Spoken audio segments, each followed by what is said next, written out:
what got you out of bed in the morning during that time frame before you had that shift and that realization, like, it's worth it? I don't know the answer to that. I don't know what got me out of bed. Um, I wouldn't even, like, people could say it's your kids, which is true. You don't have a choice. You have to. I mean, getting out of bed was one thing, but there was a lot of me sitting on my back steps, staring out into space Yeah. for, and I just thinking.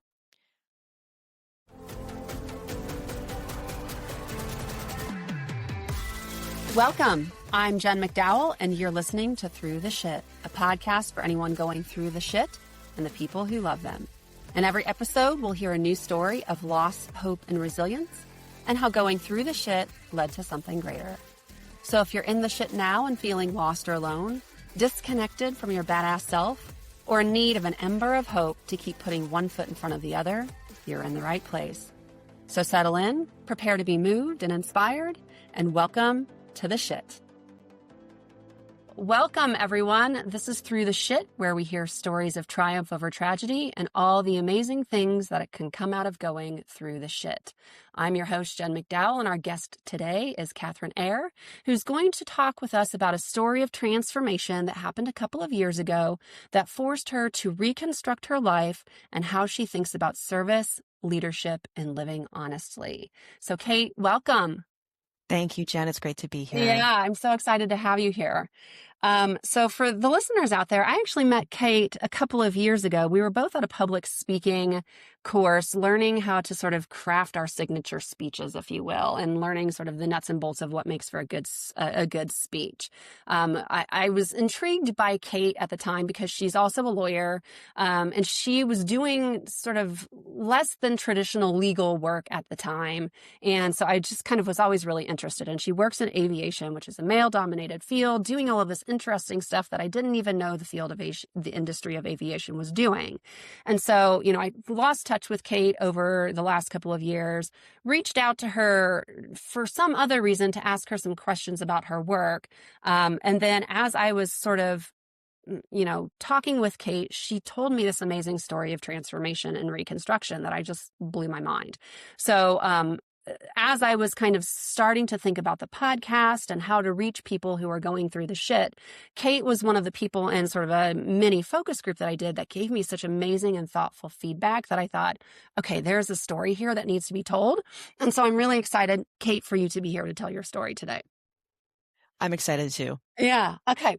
So now that people know about our connection and how it came to be that you are here today, let me tell them a little bit about your professional bio. So Kate is an aviation executive with decades of experience in high responsibility, traditionally male-dominated fields. She is an aviation attorney, a commercially rated pilot, a glider pilot, a former Bay Street litigator, a business founder, a recognized expert in advanced air mobility, and a mom of two amazing boys. I honestly have no idea how you sleep. Kate's work and her mission has placed her at the intersection of leadership, risk, regulation, and human decision-making. Alongside her professional life, Kate has lived through real upheaval and hard transitions, those that are of the kind that dismantle egos, strip away certainty, and force a recalibration of identity, health, and capacity.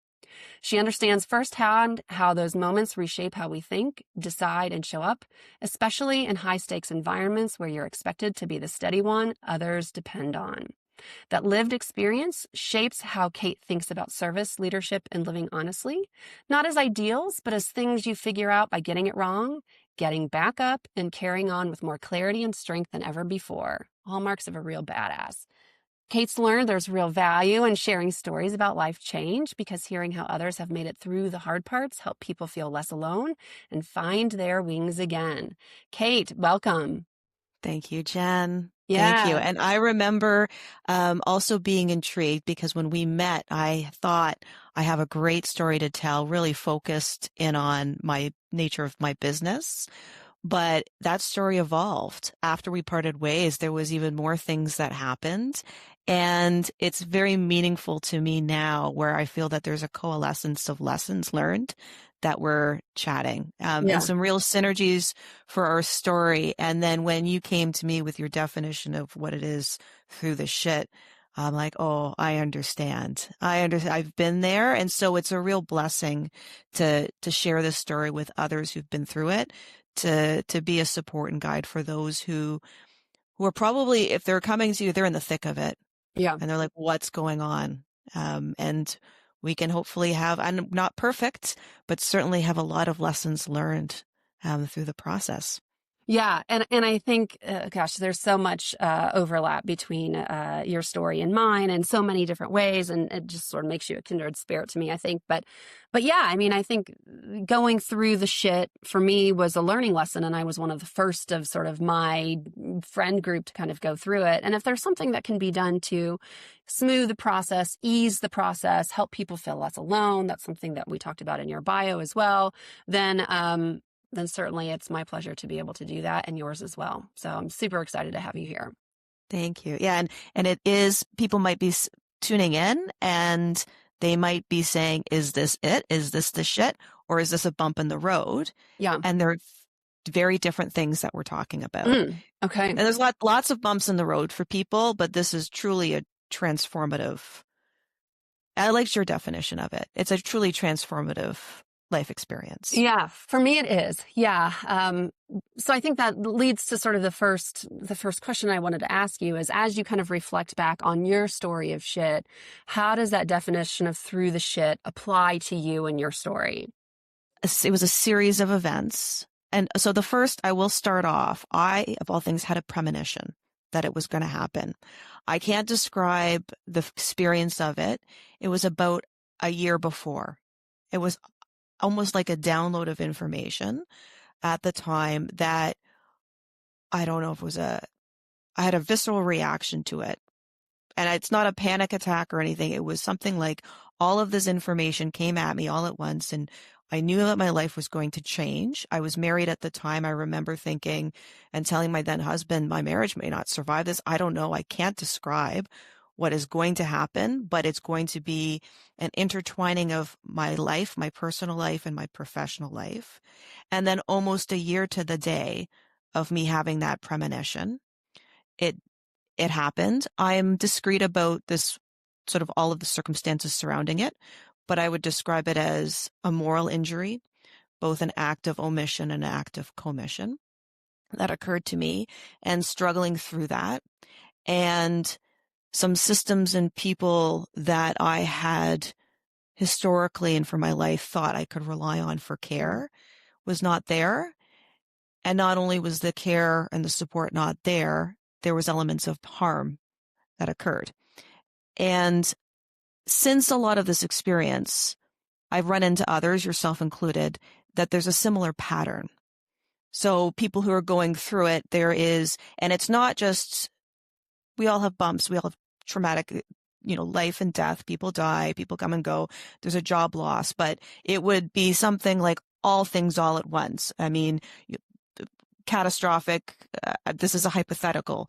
You lose your job, your house burned down, there's a death of a family member, and your spouse leaves. All things all at once within 6 months. And it completely shatters your understanding of your life. And then the support system that you go to is withdrawn and or sometimes actively harming. So those are sort of all of the elements. And it doesn't just change how you think, it changes the experience. It's survivable. So people who are in the depths of it think, maybe I can't survive it. You can. You're right on the edge of, I don't know how I'm going to make it through this darkness. And it lasts for a while. And it doesn't change how you think. It changes also, well, for me, it changed how my body moves through the world. What feels safe and what feels possible is completely changed. And it is a symbolic death of an old story and a truer one beginning. And the life that you used to know does not exist. And a lot of that, some of it is external, and a lot of it too is an internal change because of the profound shift in the systems. Yeah. I would say two other key elements for me within the shit is, it was, and this is true of anyone going through a moral injury as well, but experiences where you're doing the right thing you're doing absolutely the right thing and it didn't protect you, or you did the right thing and it caused harm, combined with moments where trusted systems, people, or values failed you in ways that you cannot ever unsee. And that's the huge shift, the internal shift. And you mourn the loss of who you were. You mourn the loss of the systems that you thought were there, but it teaches you strength and your inner knowing that you've never had before. And I think in your definition, it's not a short period of time. It takes some time to get through it. But on the other side is blessings abound. And we have similar shared experiences about that. Blessings abound because you're forced to live a life that's more authentic. And by that, you start attracting people and circumstances and opportunities and wins that are more authentic and more aligned. And you would never have had that had you not gone through. And this transformation we talk about, people in it think it's like it's a failure. It's not a failure, or multiple failures. I'll talk about that word because that's actually a really meaningful word to me. Okay, cool. All right. So there's a lot there that I cannot wait to dig into. But I think for you, as I'm sort of recapping what I heard, it's this idea of catastrophic pile-on, a sequence of lots of events that force you to rethink your understanding of life. The other thing that you brought into the definition that I think is a first, at least in the context of the conversations I've been having on the podcast, is this idea of the support systems not being there in the way that you expected, anticipated. In some ways it's harmful. And it really requires you to sort of, it lifts the veil of what you thought was really happening. And so not only are you mourning the thing or things that have happened, the pile-on, but you are mourning sort of this new realization that you have had as a result of kind of seeing the truth of the support systems that may be available to you or that you thought were available to you. Lifting the veil is a wonderful description. Okay. Yeah, absolutely. Yeah. The other thing that you said that really stood out to me that I don't think anyone else has talked about yet is the idea of it being survivable. Because in the moment, it feels insurmountable. It feels like you are never going to recover. You feel like there is no end, no thing on the other side. And so the fact that I think when you said that, it kind of brought a lift to me. And so the idea that it is survivable, contrary to what you might be believing in the moment, is super, super powerful. Survivable, and I would also say worth it. Okay. Yeah. It's worth it. And that is anyone going through it or on the cusp of it. And they might say that it's not worth it right now. It is. It is. That's the faith and trust that you have to have that things are happening. And you're not, in a way it's a loss, but you are getting stripped of things that were not meant for you, not belonging. And I'm not a gardener, but I do, talk about this. I do have a little element of a seed story and gardening. But if you think about, sometimes gardens have to go through a brush fire to regrow. And so if you're on the cusp of this is not worth it, you're in the middle of the fire, I plead with them, wait for the regrowth. It happens. Everyone has a spring after this. Yeah.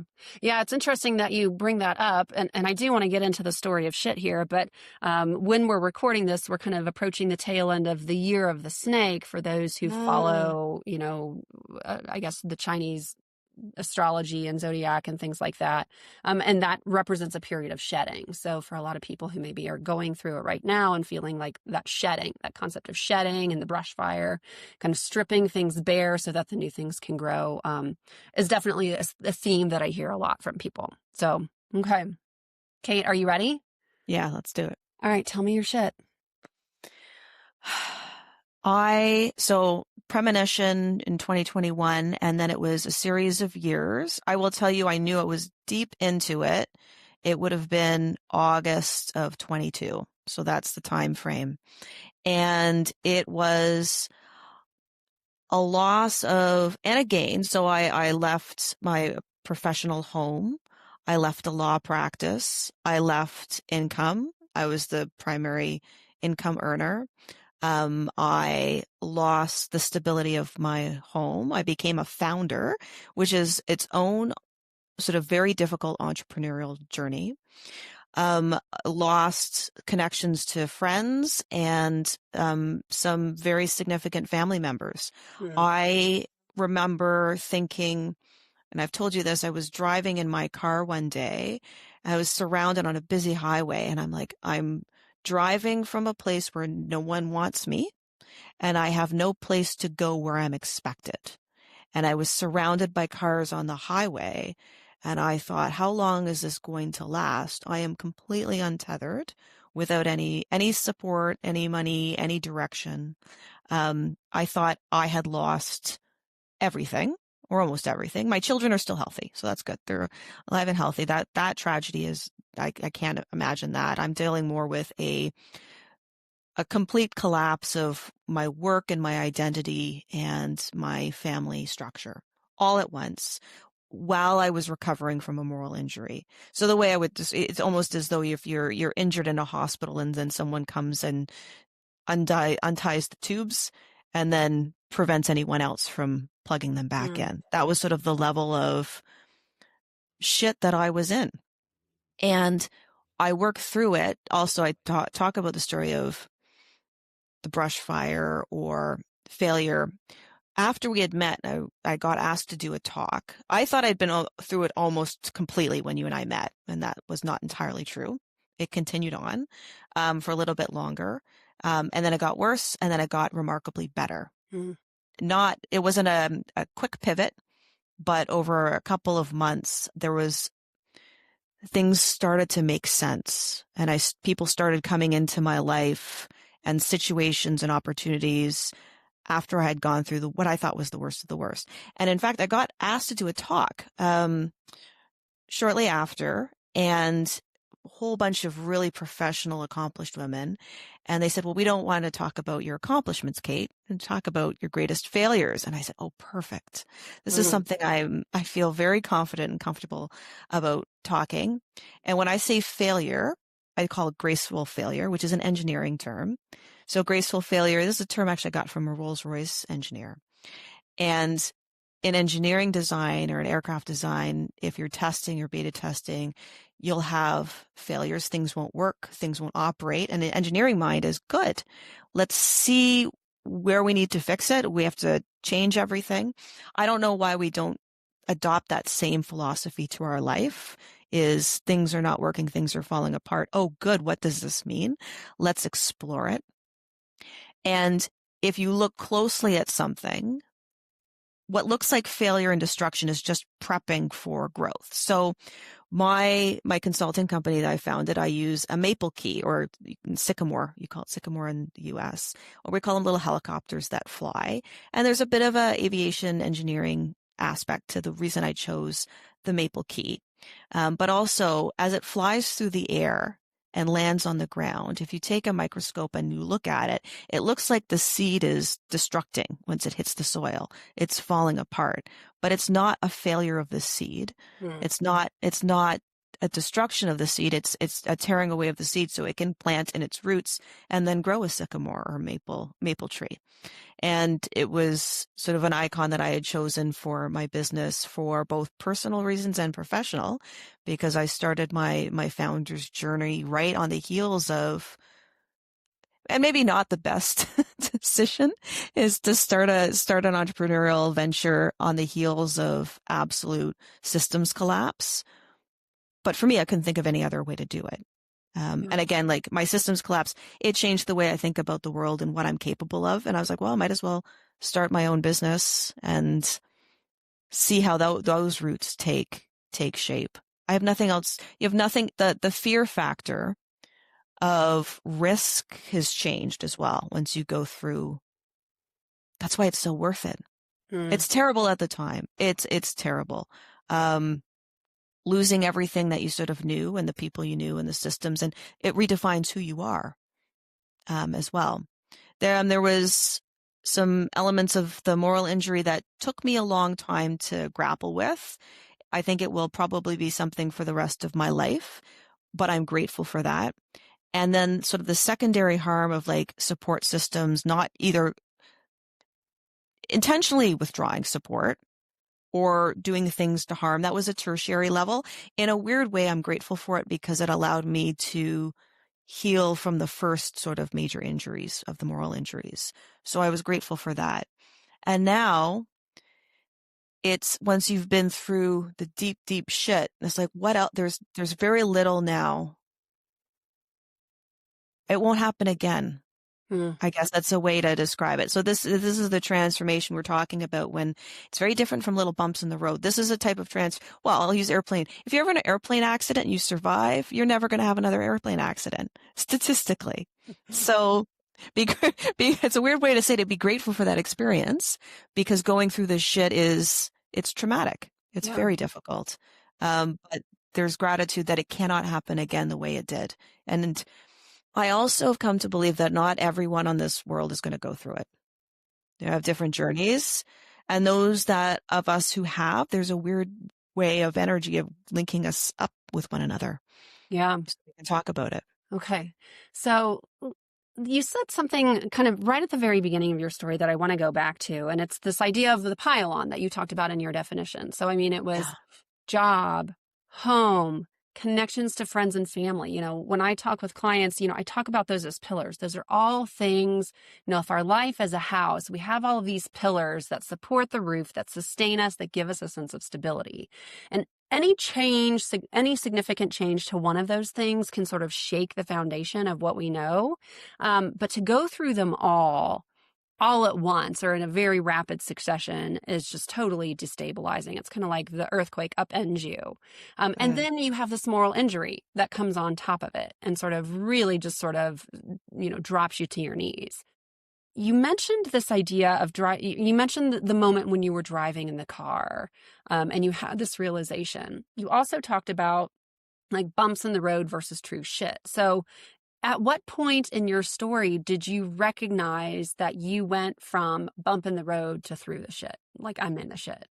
To I will never be the person I was before. Yeah. I cannot go back to being the person I was before. And under no uncertain circumstances do I want to. Do I ever want to be that person again? And this, we'll get into it about my reconstruction. That is 100% certainty. I will never be the person I was before the shit. And don't want her. She's done. And I'm good. I'm so good with that. Yeah. Was it that moment in the car when you had that realization, like, I don't want her, or was it something that came a little bit later? No, it was more subtle. That's a great question. It was a very subtle shift, and an awareness. Yeah, it wasn't a one thing. It was, I think it was a moment too, where I started feeling, when I started connecting the dots and seeing more really good things coming my way that were more aligned, had to do with me reconstructing my life around values that were important to me that can't be shaken. And as soon as I started to do that, it was slow and gradual, but there was probably a moment where it's like, I am where I need to be. Oh, I do recall having a conversation with a friend and I said, I'm exactly where I need to be right now. I'm exactly where I'm supposed to be right now. That moment, I think it was a springboard. As soon as I said that to myself, that knowing, that inner knowing, I'm exactly where I need to be. From there, it was a slow and gradual climb back and still climbing. Oh, yeah. To something else. So what's also interesting too, and this is a shift, is I now recognize people who are going through it, which I would not have done before. So I know I've passed that threshold because I can look back on that threshold with clarity and I can see others struggling and I can just sometimes reach out and say, I've been there. Let me in when you're ready.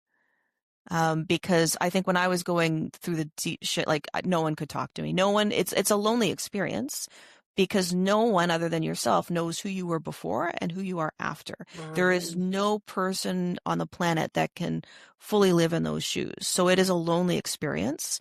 But for people listening, there's those of us who've been through it and recognize it and not alone. And again, hold on, because it is worth it. Yeah. Okay.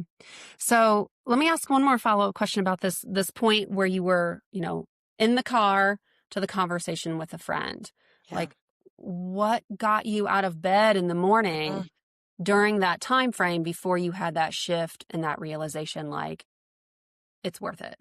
I don't know the answer to that. I don't know what got me out of bed. I wouldn't even, like, people could say it's your kids, which is true. You don't have a choice. You have to. I mean, getting out of bed was one thing, but there was a lot of me sitting on my back steps, staring out into space and I just thinking it was time. It was just, I think the passage of time helped. I started to make a list of things that, like, I did. Okay, I went to a massage therapist, or I went to I get my hair done, or like self-care items. And I just started, like, simple things, but I started tracking them. Gratitude journal. Oh, gratitude journal was one of the first things I did. So every day, and it could be something super simple, I would write. It's a practice. I'm not as diligent as I should be. That's something that worked out. Diet as well. I'm a middle-aged woman. So I was all focused on just eating healthy, but then I thought about gut health too, and thinking about that and hormones, and just, it goes back to self-care. So things that I wasn't, and very little things, but just being consistent at it. So I kept a sort of a list of all of the things that I started to do. But I really don't know how to answer that question of what got me out of bed. I just did. And it was not easy. And there was probably a period of a lot of wallowing on the couch. And everyone goes through it. Like, that's okay. There's a season in your life where you have to hibernate. And so I probably, it's full hibernation for 6 months, 8 months. I was not as functioning as I could be. First time in my life too. I'm a high performer. I could fly an airplane before I had my driver's license. I worked in a high stakes environment, always have, enjoy it. So to wallow and hibernate for a period of time goes against my entire history. Grateful for that though. Again, grateful for that experience. I will say too, I've noticed, so particularly in the transformation, harm occurs. That's a pattern. Like, people I now speak to, it's a similar pattern in their life. But what I've also noticed is that some who sort of go through it, you have to make a decision about who you're going to be afterward. You have to make a conscious decision. And some people try to forget everything and bury it and put it under the rug, but there's going to be no transformation if that happens. There's no growth. There's others who fight, and they fight publicly, and it's mudslinging. They get angry. I don't think that helps in healing. I mean, you can fight privately. It's inevitable. And then there's others that they'll spend years trying to understand what caused them harm or why they were a victim. They will spend years and they will write books, and this will be the focus. So when I said I'm exactly where I need to be, I was on the threshold of choosing a life that is sort of the complete opposite of the systems that caused me harm.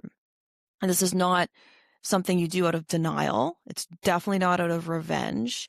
It is done out of a need to sort of stay morally intact. So they call it moral reconstruction. And moral reconstruction is rebuilding your life around the values that you feel were violated. So it strengthens your values. It could be safety, security, privacy, honesty, consent, care, whatever, if you do a post-mortem of the transformation, you're like, what caused me harm? That's a signal on those values that are really important to you. And now I rebuild my life with a focus in on those values. no focus on the systems or the people or the events that cause me harm. I cannot give them power. I am internally grateful for them brush firing my life or allowing me to plant my seed as a sycamore seed or samara seed onto the ground and regrow. I'm grateful for that experience. I will say, when you're in the thick of it, you can't say what I'm saying now. You have to move through it. I could not have said what I'm saying now in the thick of it. But at the end, like moving through it on the end it changed my focus. So the spotlight is now on the values and how I live my life. I know we're talking on December 24th, which is really cool because I was like, I used to be very traditional in the systems and the holidays that I celebrated. And I don't do that anymore. And it's not out of a negativity. There is no harm can dwell here, no pain, no anger. It is really me focusing on myself and my values. And it may not look nice to others. So someone else might say, well, Kate, how dare you not celebrate a Christian holiday? That's what you used to do. That's harmful. And my role is not to be accountable to them. My role is to be accountable to myself and my children and my values. And it's okay that they disagree with me or don't like how I've shifted, but I have to shift. And every shift I do is not to harm others. It's to live closer to my values. Yeah. So you become a much more peaceful person on the other end. I had to leave a law job, but I couldn't litigate anymore because litigation's not that peaceful. It's quite acrimonious. And my new structure wouldn't allow me to do a job that I'd trained for and worked at for 17 years. I can't do that anymore. It wouldn't be aligned with my values. There's nothing wrong. It's a wonderful profession. It's needed. It's a remarkable craft to get into. I'm really grateful for my experience, but that's an example I can't litigate anymore because it doesn't align with the values. If you asked me that 10 years ago, I was like, that's crazy. I would never give up this experience, but it's almost not a choice. It's not a choice. The life is being redefined. Yeah. Yeah. This idea of shifting your focus, I think, is really interesting. And that's come up a couple of times in conversations that I've had with people. Some people describe it as like changing your relationship to the event. But for you, it really sounded like this idea of shifting your focus internally, shifting away from all of these external things, these systems, these processes, these whatevers, these holidays, shifting to a life that is more aligned with the values that you recognize are now important to you. And that shift allows you to be peaceful or feel more peaceful about what has happened and instills in you a greater sense of peace going forward. Oh, peace and control, though control is an illusion. I design a life that cannot be taken away from me anymore. It is impossible. Yeah. That's very empowering. It is. And it also allows the people who come into my life or the systems that come into my life now are there really to build it up. There's a level of discernment that I didn't have before. It's redefining fairness, redefining loyalty, responsibility. It's choosing values that are lived and not inherited or assumed. No values can be inherited or assumed because if they are, it could be taken away. I stopped outsourcing my moral compass or my moral guide or my standards. That does not belong to any institution, any role. It just belongs to me. I become more discerning about what I have come into my life. And again, like my decisions may not look acceptable to those who have not gone through the transformation.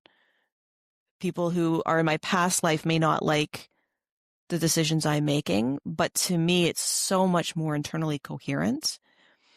And my success is now redefined around integrity, alignment, sustainability. My success is not defined by any external factors. Yeah. It's a very freeing. Yeah, it's empowering, but it's a freeing experience. Yeah. Yeah. I mean, there's almost a lightness to it as I'm Yeah. listening to you. It's this sort of lightness and openness in my heart. But let me go back just a minute to that moral injury. And one of Yeah. the things that I remember when I was starting my own business, I heard from a lot of people is that like your friends and your relationships will shift as you're growing into this new thing because the people who were part of your life up to that point maybe don't have a frame of reference for the Yeah. new version of you. You've also touched on something, and I think it touches on this idea of like the people who are surround us while we are going through the shit. Mm. Sometimes people want to support and help and they just don't know how, and in the aim of trying to say or do the right thing, it ends up being hurtful. Yeah. You introduced this concept of people maybe not intentionally but doing things that are really hurtful to the point where those relationships have to fall away and you have to let go of that. So I'd love for you to talk maybe about like for the people who are around us based on what you've seen and experienced, what would you tell them? How do you support people? How do you not fracture that relationship if it's important to you? The first question that they should ask themselves are you doing or saying or providing to the person to make yourself feel more comfortable? Mm, So if that's the answer, then you should do nothing. Um, that's the first. And relationships fall away because they don't have a frame of reference. They may never go through it. They have not gone through it. They just don't know how to handle it. That's their life journey. I'll see them on the next turn. It'll be something else. Um, and then some, they see it and they get fearful and they look at their own life and they're like, well, if it could happen to her or him, it could happen to me. mm, And they stay far away. And that's forgivable, right? Like that's fine. It's the withdrawal of support it happens to a lot of people, and a lot of people struggle with the withdrawal of support when they're going through something transformational, but it's really more about the other person. They just don't have the capacity, and you can't force it. If they don't have the capacity, you do not want them in your life at that moment. They have to be, you can reconnect down the road when you're healthier, and it's heartbreaking because it's someone that you thought you might rely on or could. They're the wrong person. The right people will come in. The right mm, people will come into the life when it's time, and it will not be as fast enough. You want it to happen faster, but you can't rush it, because if you rush it, then the wrong people are going to come in and you're going to repeat and it's going to get worse. So for those, the act of harm was surprising. Again, that's more about them and not being able to handle challenging situations. It's a signal too. It's a loud signal, because without that, they still might be in my life. mm. So maybe I needed something like as profoundly difficult to shed certain relationships. And it's not forever. Like it maybe down the road they will change. People are inherently very, very different, and everyone has very different journeys, and they might go through something like that in a couple of years. Right. So Yeah. I never cut out anyone completely. I just say, "Well, it's not right now. May never be again. Maybe in a couple of years, that's fine." But I go back, if you're thinking about helping or reaching out to someone, is it out of genuine care or knowledge that you can share? Or are you doing it to ease your own discomfort or Yeah. feel better about yourself? And if it's the latter, just shouldn't do it. Stay Yeah. away. So yeah, Kate, you said something that I think is really interesting. Kind of this contrast. Is it a desire to share or is it a desire to make you feel comfortable? And what I found, so yes to all of those. I mean, I had people who would say to me, you know, oh, I'm so bad at this. I don't know what to say and blah, blah, blah, blah, blah. And I'm sorry I haven't reached out. Um, and, that was infuriating when I heard that because, here I am thinking I'm all alone and that people are not thinking about me. Mm. And their inability to reach out, I think, stopped them from reaching out. So that was the one thing that was frustrating. The other thing that was frustrating, and you kind of touched on this, is like the genuine desire to care and to help and offer guidance. Sometimes what ended up coming out is advice or Mm. reassurance that felt like criticism or felt like a diminishment of how I was feeling in the moment. And so, I recognize that people who are sort of surrounding the person in the shit and sort of watching and wanting to support, it feels like an impossible thing. And I think for me, the thing that I would say to folks who are sort of watching the person in the shit is speak from your heart and what's happening for you. I care about you.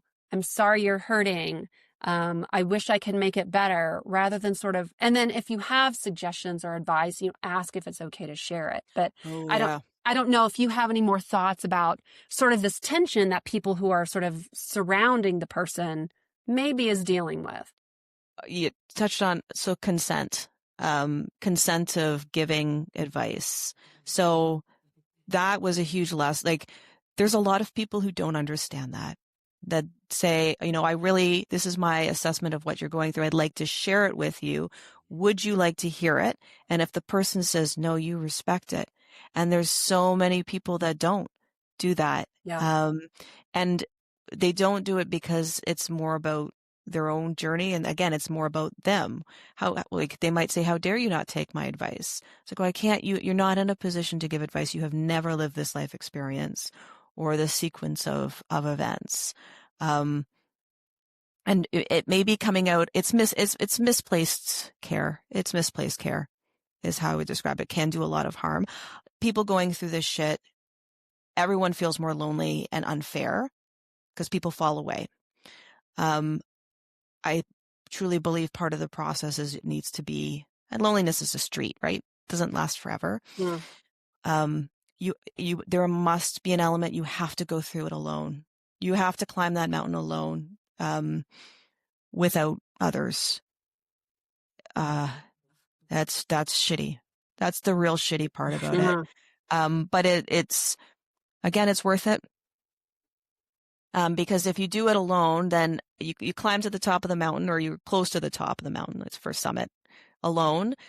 Then other people are going to start joining you that are more aligned. Yeah. And it's not that the people that fell away are unkind or problematic people. They just have their own journeys to go through. And it's okay. Also, it's maybe hard. I don't know if there's a gender thing to this. So cisgendered heterosexual women raised in a certain way to be appeasing, to comply. Sometimes it's harder to have those social networks severed. I don't know if that would be true of men going through this or not. I do question it because our being raised socially is different. So it's very difficult for women to have to go through situations alone without their village. That's really shitty, but necessary. Yeah. So it's more valuable to do it alone than to have the wrong people surrounding you or the wrong institutions, because then you're just repeating the past. You're not going to go fully through the transformation that you need to go through. Yeah. Yeah. That idea of having to climb the mountain alone, that was quite a visual, that really hit home for me. Before we kind of sum up some of the lessons that you've learned, and there have been many that I've just kind of been taking note of over the course of our conversation, let's do a retrospective, because, hindsight is 2020. Looking back on the shit that you've been through, is there anything that you would do differently? No. No. That didn't take long to answer. There's nothing. There was nothing. No. I say that because I have just such an immense amount of gratitude for the challenge, the pain, the harm, the life upheaval has resulted in a completely new platform for me. So it's hard too, because I now see people that could, I think, benefit from going through it, and I don't wish life-changing, altering things. I'm like, I hope everyone just plows along with their comfortable life and not go through it. Yeah. So I don't wish it on anybody, but I also feel that there's some people I know that could really benefit from going through it. So yeah, it's interesting, right? Because like sometimes I think, gosh, I wish I would have shown up differently, or I wish I would have done something or said something a little bit differently. But on the whole, I don't regret having gone through that. Like you, I don't want my worst enemy to go through that, but there's been so much magic that has come out of this experience and I think you feel the same, that I'm glad for where I am now. Yes. Yeah. And there's probably little things here and there that I said or did that could have been more polished, but they don't rise up to the level of a regret. And I don't think I could, again, that fear is gone. I don't think I can live a life with regret anymore. You're right. Magic is a great word. Surrounded by it. Surrounded by it. Mm-hmm. It's also now, this even happened to me yesterday. I had a whole bunch of technology issues, of all things. I was in tears actually at the shop. And then at the end of it, I was like, I had so much fun going through so many sort of technology struggles that I just laughed about it. Now my relationship to challenge or struggle is now more of a game in any way. Like, and I was like, I'm going to go through this, but then, okay, my entire cell phone got wiped. Like, that's terrible. But I ended up, there was a system that allowed for a bit of a recovery. And then I was like, ooh, now something really cool is going to happen in my life. Something really amazing. What is that? It's like, there's an acknowledgement of the yin and yang, or the dark and the light, and it's constant. And when you've gone through the deepest of the darkness, all of the other shadows that follow in your life, you can handle, and you kind of laugh and enjoy them. Yeah. Yeah. I mean, that's amazing. I mean, there's been so much here that I've heard out of your experience that has been a real gift for you. Everything from this idea of the spinner seed destroying itself so that it can lead to, that destruction being a necessary part of growth. There's the resolute sense that this is not going to happen again. So that self-protection and self-safety. This idea of, you're clearing things out, you're climbing that mountain, and the view from the top is amazing.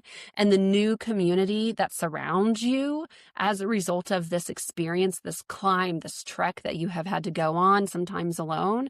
And I think the last thing was really the shift in perspective that not only brought this sense of inner peace and self-empowerment, but also changes your relationship to future struggles and challenges, because you can kind of know, like, I've got this. This is nothing.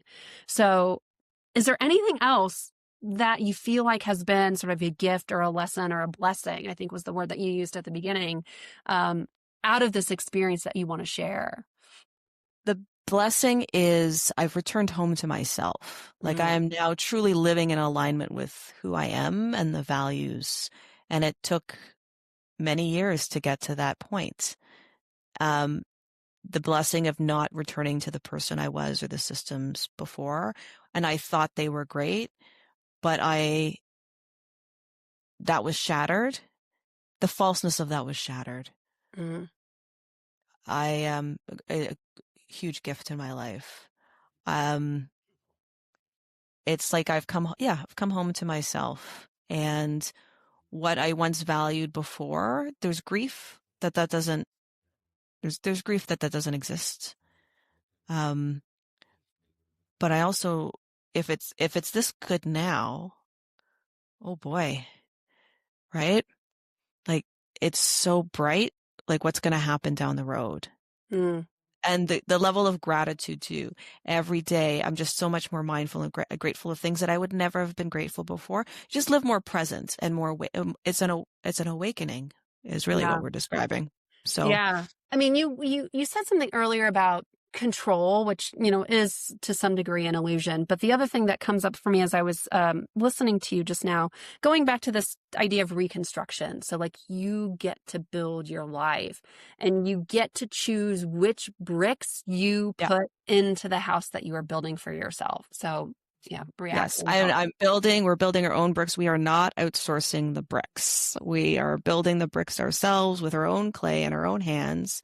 I am not outsourcing. Like, I still rely on others as friends and companions to talk to. But I go back to, I have to build a life that cannot be taken from me again. And it's all about internal. It's not a moral superiority. It's not rigid ideology either.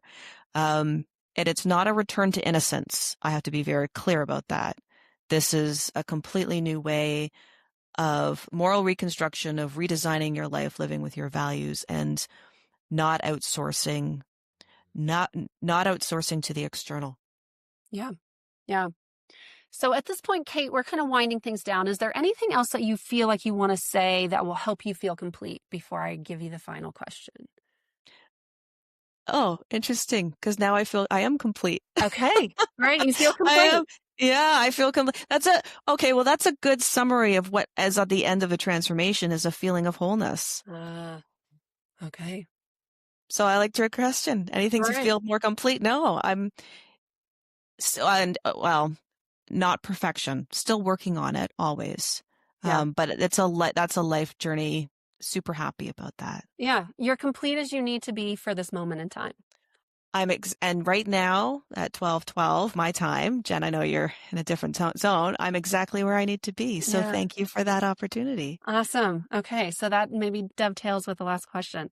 For someone who's going through the shit now, what do you tell them? It's going to be okay. And it's going to be better. It's going to be better than you ever imagined. Yeah. That's all I can say. Yeah. It's going to be okay, and it's going to be better than you ever imagined.